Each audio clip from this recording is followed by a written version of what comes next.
어디서 이런 못된 것들만 보고 배웠을까? 저는 이런 유체이탈 화법은 또 처음 봅니다. 주진 의원이 최근 SNS에 올린 글들은 한마디로 뇌피셜입니다. 짜고 치는 고섭도 이 정도로 대놓고 하면 욕먹습니다. 쉴드를 치려니까 힘드냐라고 비아냥대더군요.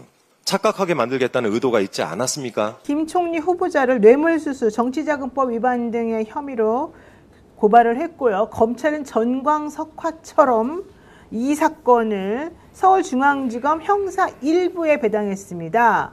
솔직히 말씀드리면 주진희 의원하고 비교하는 것도 사실 기분 나빠. 안 맞죠. 자존심이 상해요. 도덕적이죠. 예. 너희들은 그랬기 때문에 이쪽하고 비교가 안 된다는 것이 아니라 이쪽은 이쪽대로 저는 떼놓고 해야 되지.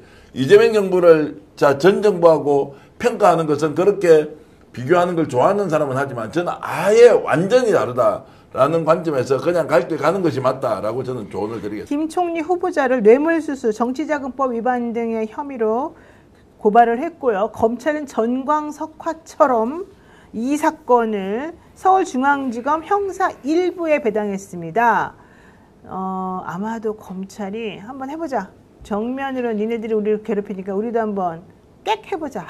저는 이런 거 아닐까 생각이 드는데요. 검찰에 노림수가 있다고 생각합니다. 노림수요? 어떤 노림수가 있습니까? 자, 이종배 서울시의원이 고발한 건에 대해서 이렇게 배당했다. 네. 이거는 결국은 내란 특검이 구성됐기 때문에 본인들이 검찰과 내란 군들과 어떤 그런 비화폰을 고리로 한 뭔가 이 내란 관련해서 커넥션이 있을 것이다. 수사가 본격적으로 시작되기 전에 일종의 정권의 치명타를 날리기 위한 국민의힘과 뭔가 좀 호흡을 맞추고 있는 게 아닌가. 사실 과거에도 조국 장관 관련해서 그런 콜라보레이션이 있지 않았습니까? 네. 의혹제기, 보수 유튜버들이 의혹제기를 하고 검찰이 압수수색하고 이렇게 해가지고 완전 도륙을 내놨잖아요. 그렇죠. 저는 그러한 모습을 지금 띄고 있는 게 아닌가 의심이 듭니다. 결국은 내란 특검이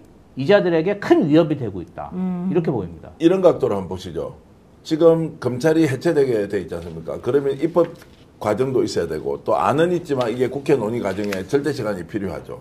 검찰이 존속한다는 거죠. 그러면 이종배 서울시의원 고발인을 언제 소환하는지를 먼저 한번 봐야 될 거예요. 네. 생각보다 속도를 굉장히 높이면서 검찰이 최소한 3개월 아니면 길면 한 6개월 정도 지금 존속할 가능성이 있지 않습니까?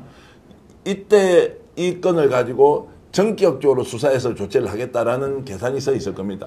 그리고 심우정 지금 본인이 사표를 안 내는 이상 어떻게 합니까? 버티고 있을 거 아니에요. 그렇죠. 그러면은 이 상태에서 죽일 수 있는 사람 다 죽여보자. 네. 라고 덤비고 뭔가 혐의가 되겠다라고 하면은 기소 의견으로 또는 구속영장 실제로 저는 청구할 수 있다고 봅니다.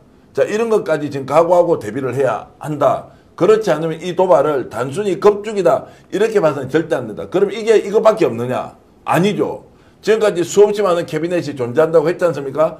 검찰이 해체되기 전까지 아예 타겟을 민주당으로 해서 먼지털이식으로 가보자라고 하지 않습니까? 그러면 바깥에서 고발해주고 받는 쪽에서는 정기적인 수사하고 일부 내용은 바깥으로 흘려서 언론 플레이하고 이 작전을 충분히 하고 남는다라는 전제로 저는 대비책을 세워야 한다고 봅니다. 네, 최민희 의원이 이런 말씀하셨군요. 개혁은 잠시도 늦추면 안 됩니다. 몰아쳐야 됩니다. 요즘 민주당이 협상하고 협치하고 민생 쪽으로 움직이니까 이 틈을 비집고 저러는 것 같습니다. 정말 답답해집니다만은 그래도 끝까지 우리가 움직여야 될 것 같습니다. 네, 김민석 국무총리 후보자 인사청문회가 내일로 다가왔습니다. 그런데 국민의힘은 인사검증이 아니라 공작, 기획, 날조에 힘을 쏟고 있는 것 같습니다. 어제 국민의힘 소속 국무총리 인사청문특위 위원들이 기자회견을 열었던데요. 역대 총리 후보자 중에서 검찰 피의자 신분은 처음이다라고 발언을 했다는데 저는 이런 유체이탈 화법은 또 처음 봅니다. 국민의힘이 김민석 후보자를 고발하지 않았습니까? 그래놓고 처음 운운하면서 김민석 후보자가 중대한 범죄를 저지른 양 기자회견을 한 것인데 짜고 치는 고섭도 이 정도로 대놓고 하면 욕먹습니다. 판이 돌아가는 꼴을 보니 기획이 아닌가 의심스럽습니다. 국민의힘 소속 서울시 의원이 김민석 후보자를 검찰에 고발하고 고발 하루 만에 검찰이 사건을 배당했습니다. 국민의힘 인청특위위원들이 기자회견을 열어서 피의자 총리 프레임을 씌웠고요. 바로 그 피의자라는 단어, 이 부분에 좀 집중을 해볼 필요가 있습니다. 이 단어 선택이야말로 기획의 증거가 아닌가 싶습니다. 이제 막 검찰 내부적으로 사건이 배당됐고 고발인 조사조차 이루어지지 않았는데 무슨 근거로 혐의를 씌워서 벌써부터 피의자라고 부르는 것입니까? 김민석 후보자를 피의자로 만들겠다라는 모종의 확약이 국민의힘과 검찰 간에 있었던 것은 아닌지 의심이 들어올 정도입니다. 좀 들여다봐야 되겠습니다. 자, 오늘도 주진우 의원 이야기를 안 할 수가 없는데요.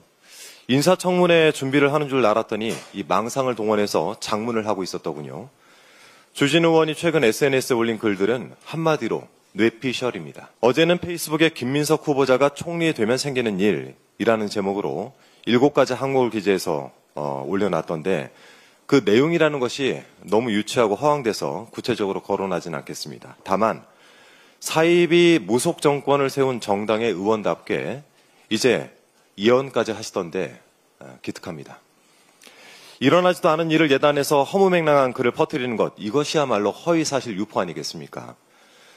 주진우 의원의 기막힌 장문은 또 있습니다. 지난 21일 김민석의 동문서답 시리즈 2란 제목의 글을 페이스북에 게재했던데 주진우 의원이 묻고 김민석 후보자가 답을 하는 듯한 착각을 불러일으키는 글이기에 제가 후보자 측에 확인을 해봤더니 이런 문답은 한 적이 없다라고 답을 했습니다.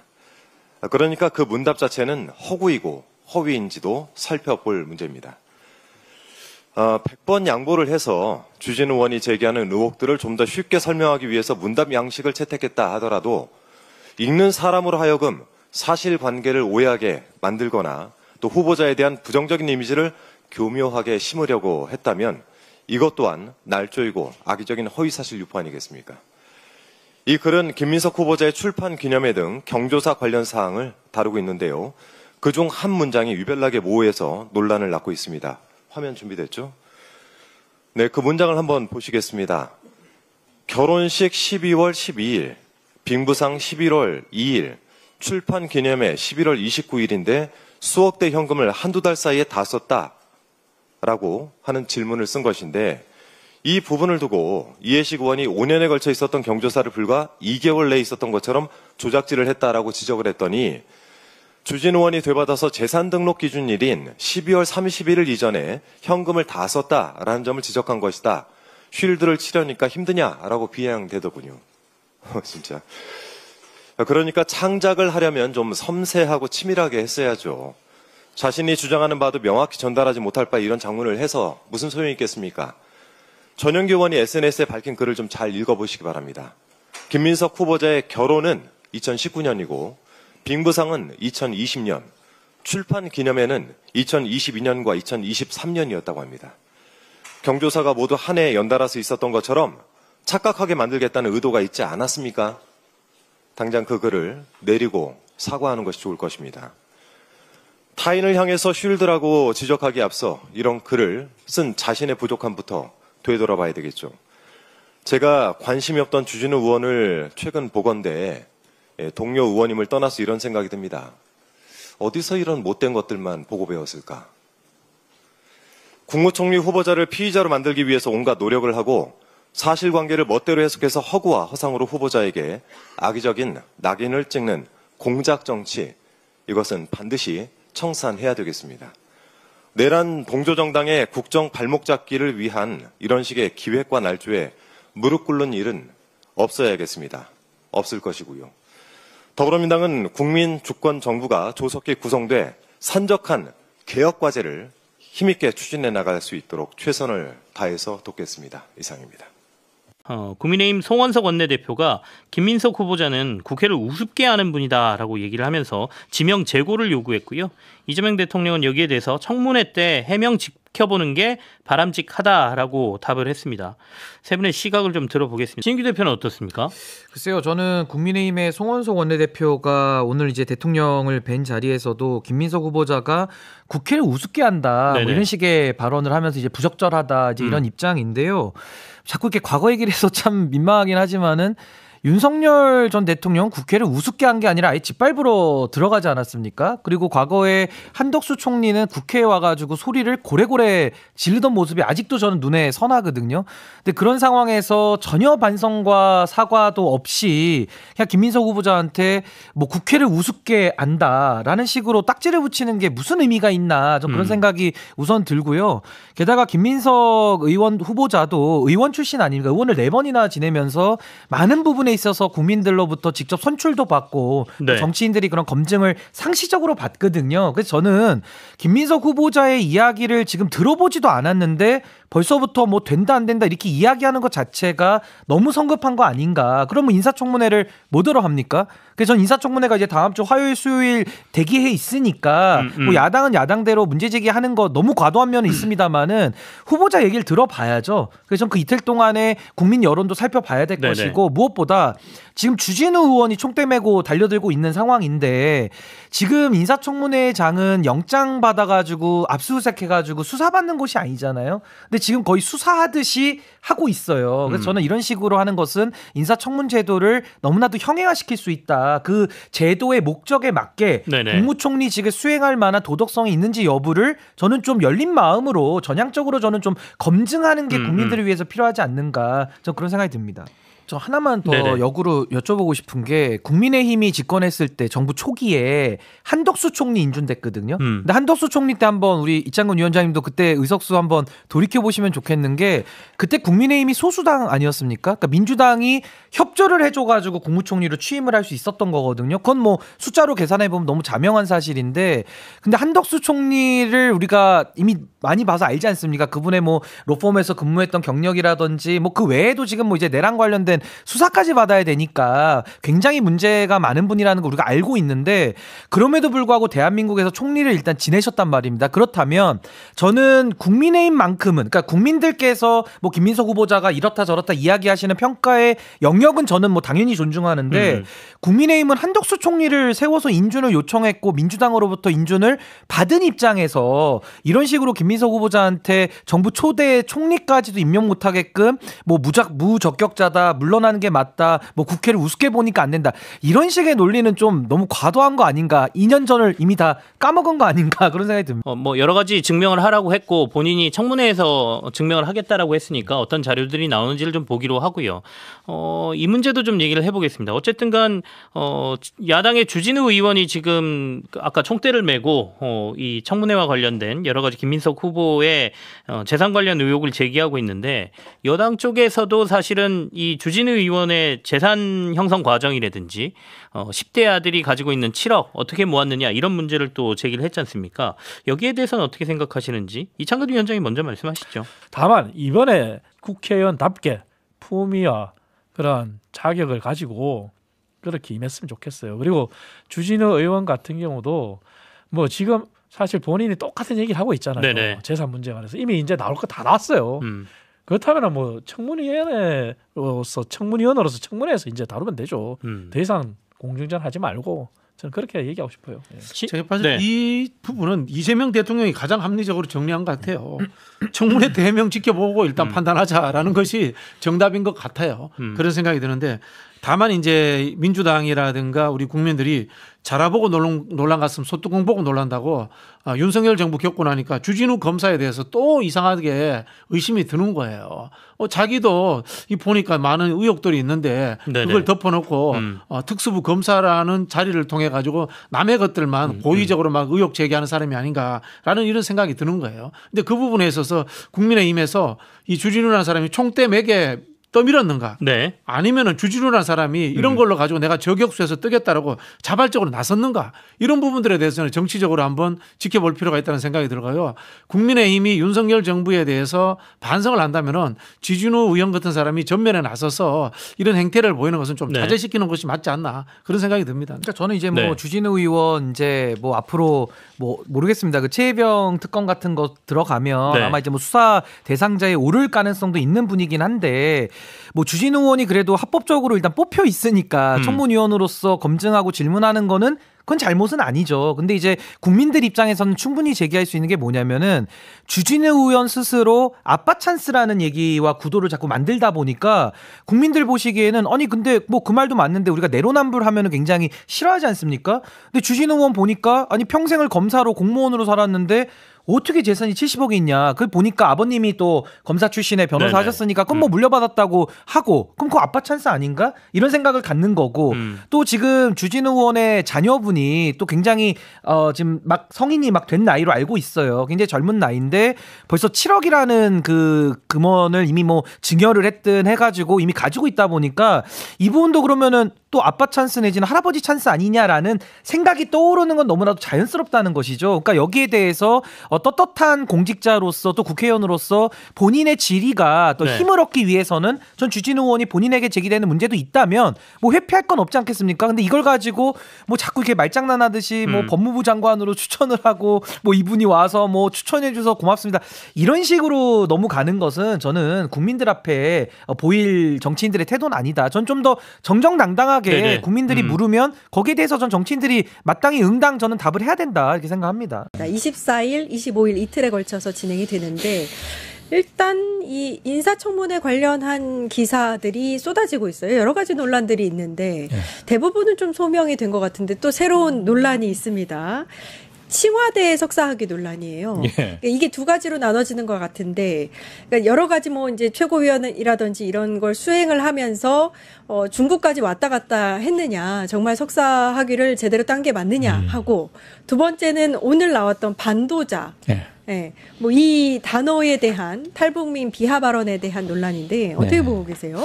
우선 반도자는 아까 오프닝 멘트에서도 잘 짚으신 걸 들었는데 배반하고 도망친 자 그 뜻이잖아요.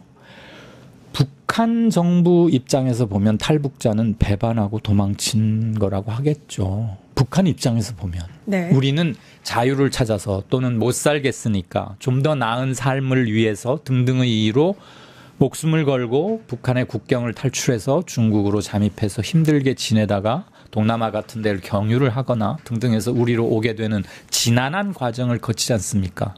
근데 북한 정부 입장에서는 반도자, 배반하고 도망친 자가 맞고 북한과 중국은 뭐 형제의 이해를 갖춘 그런 국가니까 혈맹이니까 북한에서 공식적으로 탈북자들, 반도자들을 잡으면 발견하면 공안을 통해서 즉각 전원이 북한으로 송환해 달라고 그런 것도 하고 있고 몇십 년째 해오고 있는 바예요.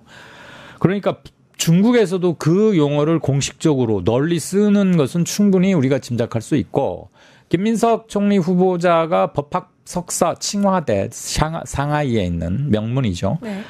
법학 석사 학위를 받는 과정에서 탈북자 이런 거였는 논문이었는데 그 안에 이게 중국 대학에 내는 중국어로 쓰는 논문이란 말이에요. 그러면 거기에서 쓰는 용어를 쓰는 게 일반적이지. 맞네요. 이를테면 우리가 영어로 하버드나 존스 홉킨스나 이런 데 석사 논문 박사학위를 내는데 그럼 공식 용어나 용어 학문 일본 미국에서 해당 국가에서 쓰는 말을 하지 서울에서 쓰는 말을 영어로 이상하게 마치 김건희 유지하듯이 YUJ야 이렇게 쓰진 않잖아요. 네. 아마 제가 그 논문은 못 봤어요.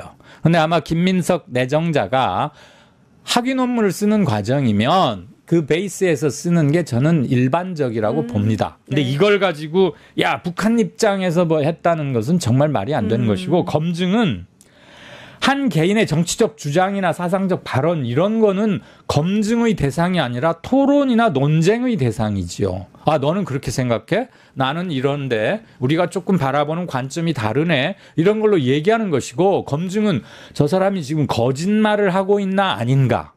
속이고 있나 아니었나. 우리한테 낸 자료가 맞는 건가. 저때 저렇게 했다는데 그건 적법한가. 이런 정도를 하는 게 검증이지요. 그 차별금지법에 관련해서 동성애 발언 가지고도 한때 조금 시비가 있고 문제가 있었잖아요. 그건 김 의원, 김 총리 내정자, 당신 차별금지법을 동성애를 이렇게 보는 건 조금 너무 잘못된 거 아니야? 라고 그건 디베이트. 토론하는 거고 문답하는 것이지 당신 왜 이렇게 생각해? 당신은 틀렸구만 이라고 할 수 있는 건 아니거든요. 이 반도자 문제도 좀 저는 선을 한참 넘었다고 봅니다. 그 출입국 기록이 좀 오류가 나왔다면서요. 있다. 네, 근데 뭐 양측 기록이 좀 다르다 그러대요. 네, 네. 저도 그런 게 다르리라고 생각을 못 했는데. 근데 이게 본질이 네. 사실 중국을 왔다 갔다 정말 하면서 공부를 했느냐, 수업을 들었느냐 이 부분인 것 같은데 좀 와전되는 것 같다는 일반 사람들이 얼핏 들으면 네네. 아니 서울에서 제주대학교로도 매일 어떻게 뭐 비행기 타고 출퇴근? 근데 석사학위 과정이라는 게 뭐 매일 가고 그런 건 아닐 거고 아마 수업은 정해져 있을 텐데 네. 국내에서 중요한 일정이 있으면 오전에 후다닥 마치고 바로 가면 한 2시간 걸리고 하니까 상하이 도착하고 뭐하고 하면 뭐 이른 오후쯤에 수업 이런 게 가능할 수도 있었다고 봐요. 근데 2년 동안 매일 그 짓을 했다는 건 아니지 않습니까? 그리고 그것이 비행기 기록과 출입국 기록 같은 걸로 증빙이 되면 그 해명은 억셉트가 되는 건데 문제는 중국 측에서의 그거하고 우리 거 출입국 기록하고 조금 다르다는 게 저는 약간 이해가 안 되는 것이고 야 그렇게까지 요란을 떨면서 공부하러 다녔어야 돼? 라고는 누가 말을 하는지는 모르겠는데 저거 자체가 거짓말이야 라고 하는 것은 거짓말이라고 말할 근거는 없잖아요. 그렇죠. 네. 그리고 비행의 탑승 기록이 있고 거기 출석이 확인된다면 그건 청와대의 수업 때문에 간 게 입증이 되는 거 아닌가요? 네, 그거는 일단 증거물로 깔끔하게 네. 확인이 될 수 있는 사항인 것 같은데 네. 지금 이제 상황에서 이제 인사청문회에 증인 참고인 채택이 불발됐잖아요. 예. 그럼 증인 없는 청문회가 될 수도 있다라는 그렇죠. 얘기가 나오거든요. 네. 이게 사실 국민의힘이 바랐던 건 아닌 것 같은데 어떻게 보세요?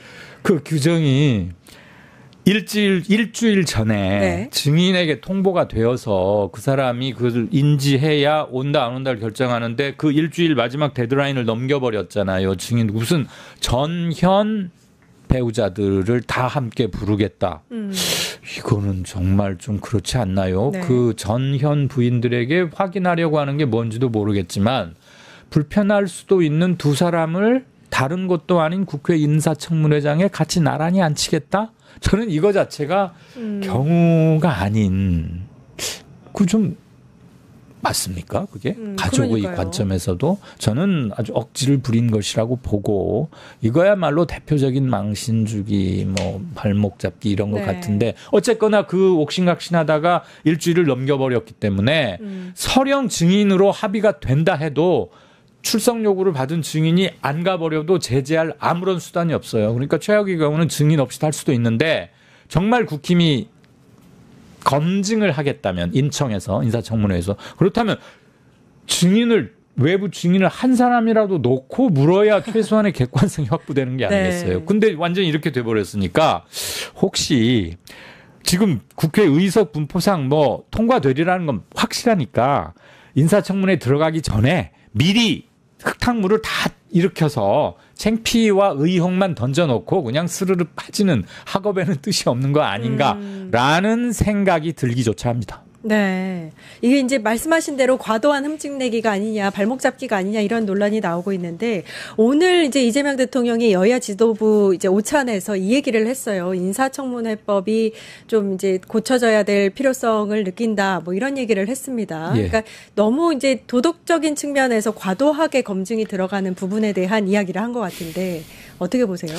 네, 오래전부터 나온 얘기이긴 네. 하죠. 뭐 사람 좀 쓸만한 거 골라놓으면 다 이래저래 해서 싫고 어쩌다 나와도 그냥 온통 다 전 국민이 보는 앞에서 망신이 돼버리니까 자기가 여지껏 쌓아온 5, 60년 이게 그냥 하루아침에 뭐 이런 점도 있긴 해요. 그런데 도덕성을 전혀 안 볼 수는 없고 비공개로 하는 방안도 있을 수 있죠. 우리가 정말 인사청문회를 하는 본질적 이유는 나라 돈으로 저 사람에게 일과 시간을 주어가면서 저 직을 맡겨도 좋겠느냐?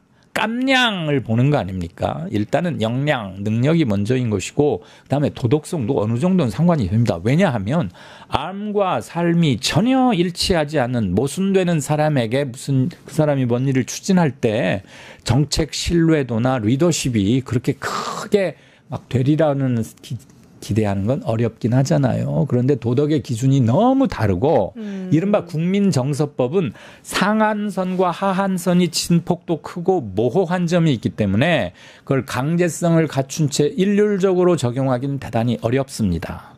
그래서 저는 주요 지지 세력과 건강한 중간 허리를 이루는 시민들이 상식선에서 크게 벗어나지 않는다면 저 사람에게 공적인 것을 맡기는 쪽을 먼저 보는 쪽으로 좀 바뀌어야 되겠다. 이건 문화의 문제입니다. 문화. 네, 알겠습니다. 핫이슈 라인업 여기까지 하겠습니다. 이강윤 정치평론가와 이야기 나눠봤습니다. 감사합니다.